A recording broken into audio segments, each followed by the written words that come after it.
Welcome back. In this demonstration I'm going to show you how to fold this little baby seahorse. If you're in class and you've got the directions in front of you, the daddy seahorse starts here, does the base fold 2, which is also the fish base, and then flips over to the other side and has the directions on the other side there. Okay, for the baby seahorse, you're going to start here and use a quarter sheet of paper, do the base fold 2, and then come this way up to number 12. Alright, so getting started, if you're anywhere in the world, you can use a regular piece of paper, fold the top down to get your origami triangle, use your bone folder, crease it nice and hard, then cut this bottom piece off so you start with a regular origami square. Alright, once you've got that regular origami square, the directions say to use a fourth of it, a fourth square from there. So if you take your paper and you fold it in half like a book, and then in half again, up and down, you'll get 4 even squares, and then simply cut one of those squares out and use that for your starter. Okay, I'm going to use a piece of origami paper so that we can kind of see both sides, and I'm going to start by folding mine on the diagonal, valley folding it here to get the place where you will have your fourth of a square looking something like that. But mine's going to be enlarged. Okay, it's not going to turn out this size. It's going to be much bigger. Then I'm going to start by doing the base fold 2, which is also the fish base. You're going to start here by folding the paper into that center line to make a kite base like that. I'm going to rotate here and fold it up along the center line again. And there we start with the kite base.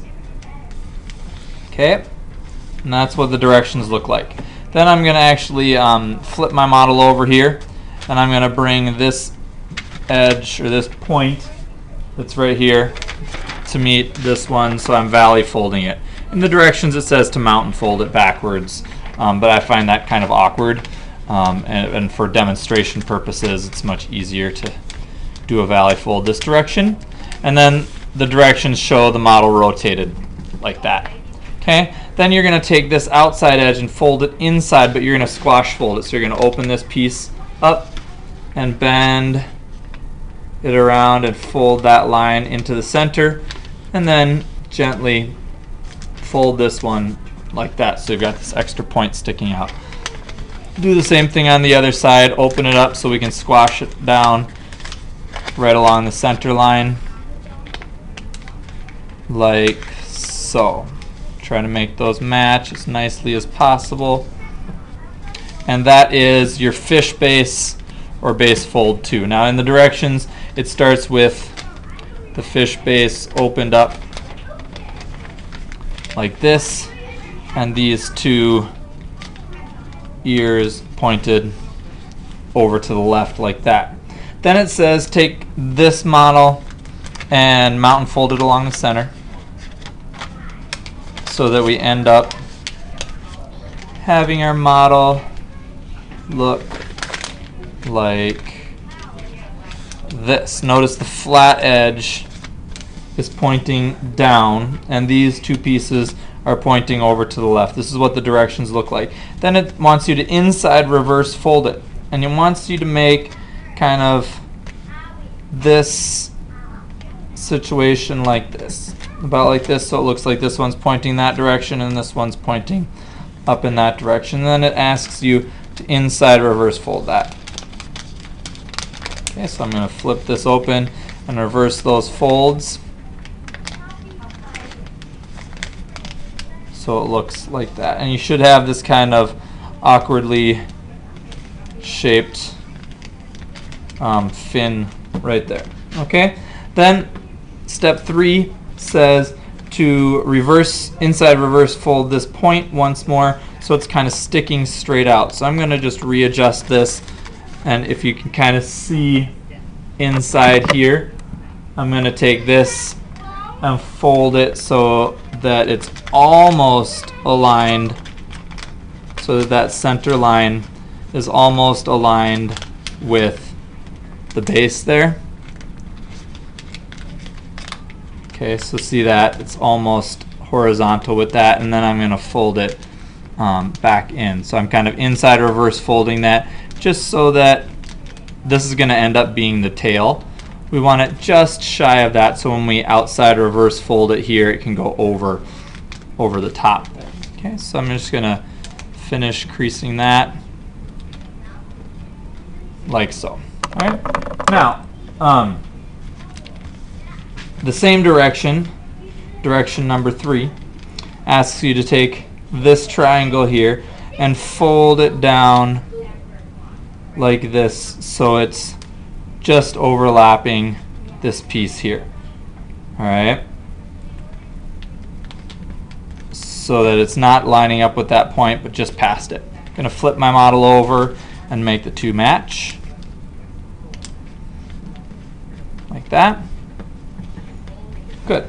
And then you'll have a model looking something like this. And it asks you to take this top piece here, and from this point up to the end point up here, to fold that over so that it's matching, that this point and that point meet. Like that. Alright, and this should fold in and give your model just a little gap right here. Crease that with my bone folder, and I'm going to flip my model over and make it match.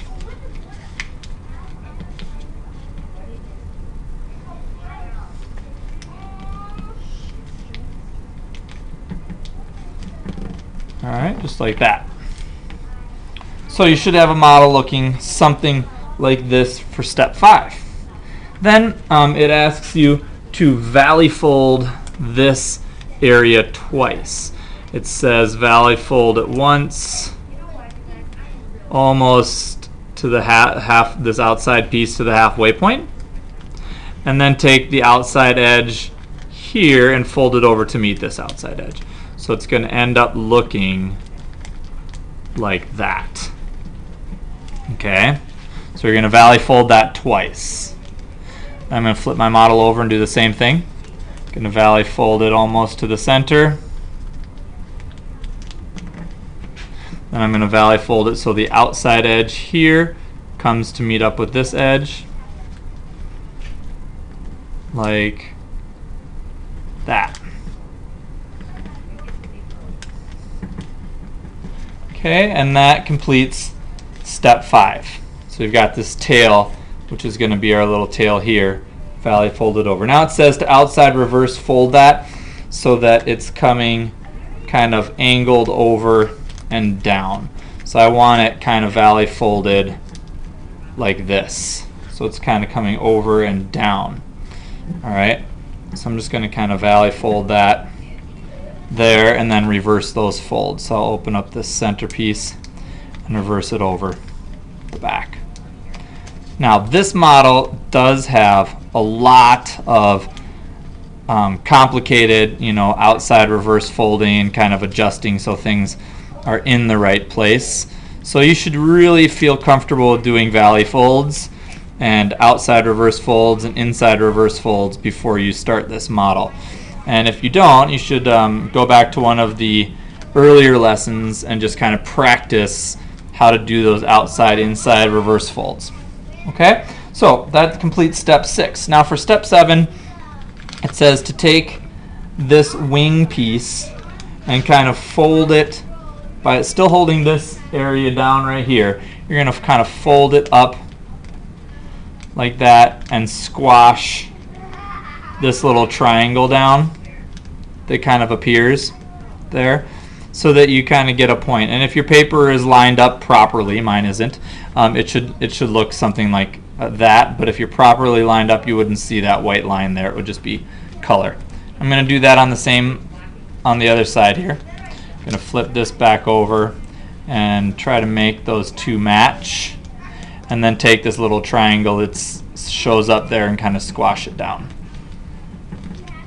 So it looks something like that. Alright. Now step 8 is where we start working on the head. And we're going to take a line about right here.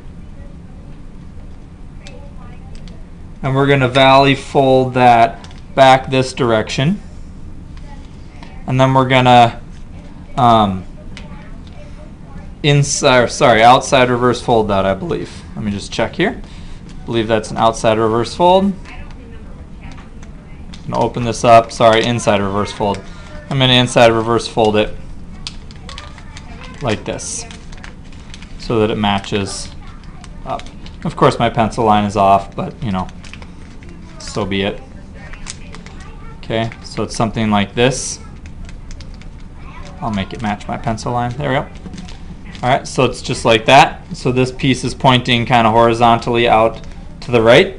Then we're going to reverse this triangle yet again to make it so that this head piece is kind of sticking up on an angle like that. So you're going to end up having a little triangle right here. Alright, and that triangle should look something like that, so that the head is kind of poking up that direction. Then it says to take these pieces here and fold this kind of from this corner here and up. You're going to outside reverse fold this piece over so that when you're done, you've got this head curved around like this. So you've got like a flat top to the head, and then you've got the beak or nose area kind of pointed out over here. And then we're going to inside reverse pleat this, kind of inside pleat it, so that we're going to take this whole beak and kind of shove it in. This is just like the basic duck, so if you don't remember how to do this piece, you can go check the basic duck. But basically that's an inside pleat fold, like that, to kind of make the head. And then for the beak part, or for the nose, you just take that little corner and flip it in as far as you want to, so you have that little nose being flat. And then I'm going to actually readjust that ever so slightly. So now we've got like the head part up here and the nose part there. Okay, and then the last piece is to take the little tail down here and just kind of curve it around. I'm right-handed, so I'm just going to flip my model over there and just kind of roll it around my finger like that to shape it. And you might even want to just use a pencil, kind of roll it right around the pencil to get it to roll so it looks more believable. So there's our little rolled thing, our little fins pointing that way, and the head looking something like that. Alright, so that is how you finish the Baby Seahorse by the origami artist Kashahara.